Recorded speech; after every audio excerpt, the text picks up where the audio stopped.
kasih, salam sejahtera dan selamat bertemu lagi dalam seri ringkasan Sekolah Sabat kuartal kedua 2018 dengan tema persediaan untuk zaman akhir. Kali ini kita akan sama-sama mengupas satu tajuk yang sangat menarik, yaitu perubahan hukum. Sebelum dilanjutkan, mari kita berdoa. Bapa Surgawi, Tuhan pencipta langit dan bumi, pada saat ini Bapa, kami akan membuka firman-Mu, Injil kekal, hukum Tuhan yang suci dan kudus. Biarlah Roh Kudus mengajar kami pada saat ini sehingga firman-Mu menjadi begitu nyata kepada kami Tuhan, sehingga firman-Mu itu akan menjadi terang bagi jalan kami dan pelita bagi kaki kami. Terima kasih Tuhan, Engkau memberkati semua penonton dimanapun mereka berada. Di dalam nama Yesus kami berdoa, amin. Saudara yang dikasihi Tuhan, seperti yang saya katakan tadi, tajuk pelajaran sekolah sahabat kita kali ini adalah sungguh menarik, yaitu perubahan dalam pengikat kata hukum. Nah, ini menimbulkan satu pertanyaan kepada kita. Adakah hukum Tuhan itu berubah-ubah? Atau bolehkah hukum Tuhan diubah? Masih ingat apa kata Tuhan dalam Maliaki 3 ayat 6? Bahwasanya aku, Tuhan, tidak berubah. Dan Ibrani 1 ayat 8, Yesus Kristus tetap sama baik kemarin maupun hari ini dan sampai selama-lamanya. Saudara, kasihnya tidak berubah-ubah. Demikian juga hukumnya tidak berubah-ubah. Kasih dan hukum Tuhan adalah dua ciri Tuhan yang tetap, kekal, dan tidak dapat dipisahkan. Itulah sebabnya ketika manusia pertama jatuh dalam dosa, hukum yang berkata upah dosa adalah maut dalam Roma 6 ayat 23 tidak boleh diubah dan tuntutannya harus dipenuhi. Oleh itu, kalau menurut hukum, manusia sepatutnya telah binasa oleh kematian kekal akibat dosa. Tetapi ajaibnya, kasih Tuhan yang juga tidak boleh diubah telah menyelamatkan kita dengan cara Tuhan Yesus menawarkan dirinya yang sempurna untuk memenuhi tuntutan hukum itu, yaitu mati menggantikan kita supaya kita beroleh hidup yang kekal. Sungguh luar biasa, bukan? Lalu janji yang indah diberikan kepada kita bahwa dalam Roma 8 ayat 1, demikianlah sekarang tidak ada penghukuman bagi mereka yang ada di dalam Kristus Yesus. Nah, mengapa? Adakah karena kita sudah sempurna dalam menuruti hukum-hukumnya?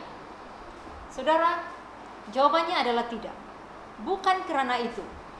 Kita tahu bahwa memang hukum Taurat adalah kudus dan perintah itu juga adalah kudus, benar, dan baik. Roma 7 ayat 12. Namun, hukum tidak berkuasa untuk menyelamatkan kita dari penghukuman. Hukum hanya mampu menunjukkan kepada kita masalah dosa dan maut. Selain itu, ia tidak mampu menghentikan hukuman maut akibat dosa. Hanya Tuhanlah yang boleh menyelamatkan kita dari hukuman maut. Itulah sebabnya apabila Rasul Paulus berseru dalam Roma 7 ayat 24, "Aku manusia celaka, siapakah yang akan melepaskan aku dari tubuh maut ini?" Saudara, dia menemukan jawabannya di dalam Yesus. Dan dia berkata dalam ayat yang ke-25, "Syukur kepada Tuhan oleh Yesus Kristus, Tuhan kita." Ya, Yesuslah yang boleh dan telah melepaskan kita dari tubuh maut ini. Jadi, yang menyebabkan kita tidak lagi dihukum oleh hukum apabila kita berada dalam Kristus Yesus adalah karena dengan iman kita percaya dan menerima apa yang Yesus telah lakukan untuk menyelamatkan kita. Maka dengan itu, sebagai umat yang telah diselamatkan di dalam Yesus, melalui rahmat-Nya, kita tidak lagi hidup menurut keinginan daging, melainkan hidup menurut pimpinan Roh. Maksudnya, apabila kita tidak hidup menurut keinginan daging, karena keinginan daging ini selalu bertentangan dengan hukum, maka kita akan hidup menuruti perintah atau hukum Tuhan yang tidak pernah berubah. Nah, tetapi tajuk pelajaran kita mengatakan perubahan hukum. Kalau Tuhan tidak berubah dan hukumnya tidak pernah berubah, mengapa pula berlaku perubahan hukum? Baik, ayat hafalan kita yang dipetik dari kitab Daniel, dan kita tahu kitab Daniel ini ditulis pada sekitar abad ke-6 sebelum Masehi, yaitu lama sebelum hal itu terjadi. Ia telah memberi satu nubuatan seperti ini, Daniel 7 ayat 25. Ia akan mengucapkan perkataan yang menentang yang maha tinggi dan akan menganiaya orang-orang kudus milik yang maha tinggi. Ia berusaha untuk mengubah waktu dan hukum, dan mereka akan diserahkan ke dalam tangannya selama 1 masa dan 2 masa dan setengah masa. Nah, kenyataan ayat ini menimbulkan sekurang-kurangnya 2 persoalan kepada kita. Yang pertama, siapakah ia yang dikatakan di sini? Yang pasti dia bukan Tuhan, sebab dia akan mengucapkan perkataan yang menentang yang maha tinggi atau Tuhan, dan akan menganiaya orang-orang kudus milik Tuhan. Persoalan yang kedua, apakah hukum yang dia berusaha untuk mengubah? Mari kita lihat persoalan yang pertama. Siapakah ia yang dikatakan di sini? Kalau kita lihat kepada ayat-ayat sebelum ayat 25, kita akan menemukan jawabannya. Dalam Daniel 7 ayat 1 hingga 7 diceritakan di sana bahwa Daniel telah mendapat penglihatan tentang 4 binatang yang melambangkan 4 empayar kerajaan utama. 4 kerajaan ini adalah kerajaan yang sama seperti dalam mimpi Raja Nebukadnezar dalam Daniel 2. Kerajaan-kerajaan itu adalah kerajaan Babylon, diikuti oleh kerajaan Medo-Persia, kemudian ditumbangkan oleh kerajaan Greek, dan seterusnya kerajaan Rom. Dan tepat seperti yang dinubuatkan, sejarah dunia mencatatkan bahwa inilah 4 empayar kerajaan utama yang pernah berkuasa di dunia sebelum ini. Kemudian dalam ayat ke-7 dikatakan bahwa binatang atau kerajaan keempat, yaitu kerajaan Rom itu mempunyai 10 tanduk. Mari kita baca Daniel 7 ayat 7 dan 8. Kemudian aku melihat dalam penglihatan malam itu tampak seekor binatang yang keempat yang menakutkan dan mendahsyatkan, dan ia sangat kuat. Ia bergigi besar dari besi. Ia melahap dan meremukkan, dan sisanya diinjak-injaknya dengan kakinya. Ia berbeda dengan segala binatang yang terdahulu. Lagi pula ia bertanduk 10. Sementara aku memperhatikan tanduk-tanduk itu, tampak tumbuh di antaranya suatu tanduk lain yang kecil, sehingga 3 dari tanduk-tanduk yang dahulu itu tercabut, dan pada tanduk itu tampak ada mata seperti mata manusia dan mulut yang menyombong. Nah, kita tahu bahwa istilah tanduk dalam nubuatan melambangkan raja atau juga kerajaan. Ini kita boleh baca di dalam ayat yang ke-24. Ke-10 tanduk itu ialah ke-10 raja yang muncul dari kerajaan itu. Sesudah mereka akan muncul seorang raja. Dia berbeda dengan raja-raja yang dahulu dan akan merendahkan 3 raja. Nah, raja yang muncul yang disebut sebagai suatu tanduk lain yang kecil yang tumbuh dari antara 10 tanduk itu, dia inilah yang dikatakan dalam ayat hafalan tadi, yang akan mengucapkan perkataan yang menentang yang maha tinggi dan akan menganiaya orang-orang kudus milik yang maha tinggi. Ia berusaha untuk mengubah waktu dan hukum.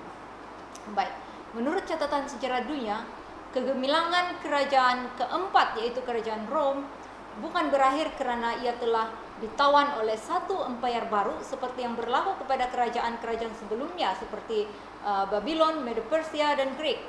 Melainkan seperti nubuatan Daniel, kerajaan Rom telah berpecah kepada 10 kerajaan yang lebih kecil yang akhirnya membentuk kerajaan-kerajaan Eropa. Di antara 10 kerajaan ini muncul satu kerajaan atau raja yang sangat berbeza dengan tanduk-tanduk atau kerajaan-kerajaan yang lain. Ia berbeza karena ia bukan berasaskan kepada kuasa politik, melainkan ia adalah satu kerajaan yang berasaskan kepada kuasa agama.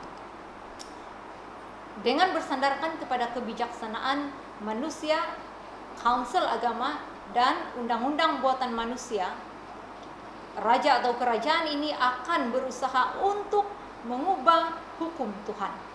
Kerajaan ini akan berkuasa selama 1 masa, 2 masa, dan setengah masa.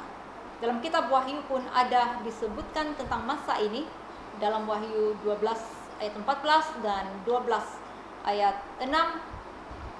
Tetapi kita tidak akan membincangkan secara terperinci tentang pengiraan masa itu.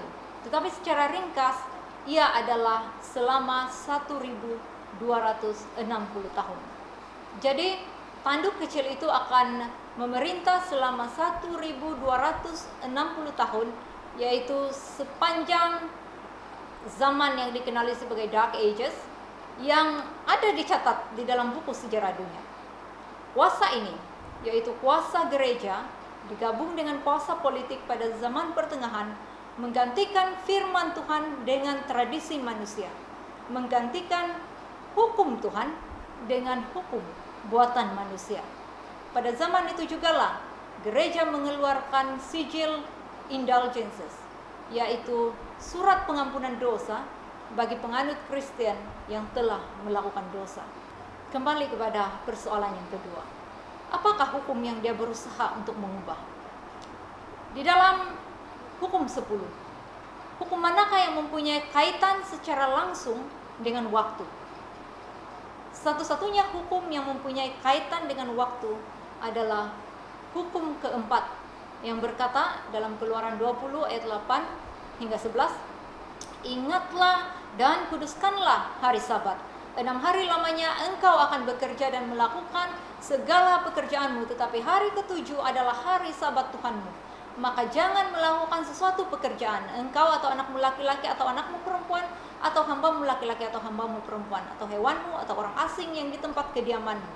Sebab 6 hari lamanya Tuhan menjadikan langit dan bumi, laut dan segala isinya, dan ia berhenti pada hari ke-7. Itulah sebabnya Tuhan memberkati hari Sabat dan menguduskannya. Tentang usaha mengubah hukum ini, saya ingin memetik secara langsung dari buku sekolah Sabat kita, muka surat 70, yang menyatakan seperti ini. Meskipun perincian secara tepat telah dikaburkan dalam sejarah, namun kita tahu bahwa di bawah kuasa Rome, hari Sabat, hari ke-7, telah digantikan oleh tradisi pemeliharaan hari Ahad. Hari ini, kebanyakan Protestan masih memelihara hari pertama, yaitu hari Ahad, daripada mengikuti perintah Alkitab untuk menguduskan hari ke-7. Saudara, pernahkah atau adakah Yesus telah memindahkan hukum kekudusan hari Sabat ke hari Ahad? Mari kita lihat beberapa petikan ayat dari Alkitab. Matius 5 ayat 17 dan 18. Yesus berkata, janganlah kamu menyangka bahwa aku datang untuk meniadakan hukum Taurat atau kitab para nabi. Aku datang bukan untuk meniadakannya, melainkan untuk menggenapinya. Karena aku berkata kepadamu, sesungguhnya selama belum lenyap langit dan bumi ini, 1 iota atau 1 titik pun tidak akan ditiadakan dari hukum Taurat sebelum semuanya terjadi. Dan seterusnya, Lukas 4 ayat 14 hingga 16, dalam kuasa Roh kembalilah Yesus ke Galilea, dan tersiarlah kabar tentang dia di seluruh daerah itu. Sementara itu ia mengajar di rumah-rumah ibadat di situ dan semua orang memuji dia. Ia datang ke Nazaret, tempat ia dibesarkan, dan menurut kebiasaannya pada hari Sabat ia masuk ke rumah ibadat lalu berdiri hendak membaca dari Alkitab. Selama Yesus berada di bumi, dia sendiri pun menyucikan hari Sabat, dan tidak pernah sekalipun dinyatakan dalam Alkitab bahwa dia pergi ke rumah ibadat untuk beribadat pada hari lain. Saudara penonton yang dikasihi Tuhan, jelas bahwa hukum Tuhan, khususnya hukum hari Sabat, tidak pernah berubah. Walaupun kita memahami bahwa ya keselamatan hanya melalui iman, dan memelihara hukum termasuk hukum hari Sabat tidak pernah dapat membawa keselamatan. Namun kita juga memahami bahwa pada akhir zaman penurutan kepada hukum Tuhan termasuk hari Sabat, hari ketujuh, akan menjadi tanda lahirnya di mana letaknya kesetiaan kita yang sejati. Pada akhir zaman ini panggilan Tuhan kepada kita seperti dalam Wahyu 14 ayat 7 ialah takutlah akan Tuhan dan muliakanlah Dia kerana telah tiba saat penghakimannya, dan sembahlah Dia yang telah menjadikan langit dan bumi dan laut dan semua mata air. Ellen G. White dalam The Great Controversy muka surat 53 dan 54 menuliskan seperti ini. Pada hukum keempat, Tuhan dinyatakan sebagai pencipta langit dan bumi, dan dengan demikian dibezakan daripada semua dewa-dewa palsu. Ia adalah sebagai peringatan pekerjaan penciptaan, yang mana hari ketujuh dikuduskan sebagai hari perhentian atau istirahat bagi manusia. Ia dirancang untuk memelihara agar Tuhan yang hidup sentiasa ada dalam pikiran manusia sebagai sumber kewujudan kita dan sebagai objek penghormatan dan penyembahan. Syaitan berusaha untuk mengubah manusia daripada kesetiaan mereka kepada Tuhan dan daripada penurutan kepada hukum Tuhan. Oleh itu, setan mengarahkan usahanya terutama sekali terhadap hukum yang menunjukkan kepada Tuhan sebagai pencipta.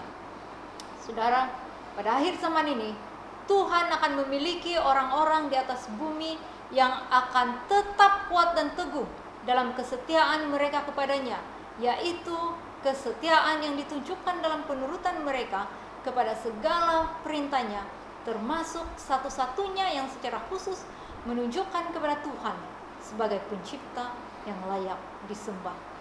Saudara yang dikasihi Tuhan, siapakah yang Anda sembah? Tuhan pencipta langit dan bumi, atau kuasa manusia yang mengubah hukum Tuhan? Tuhan berkata, jikalau kamu mengasihi aku, kamu akan menuruti segala perintah. Sampai jumpa lagi. Tuhan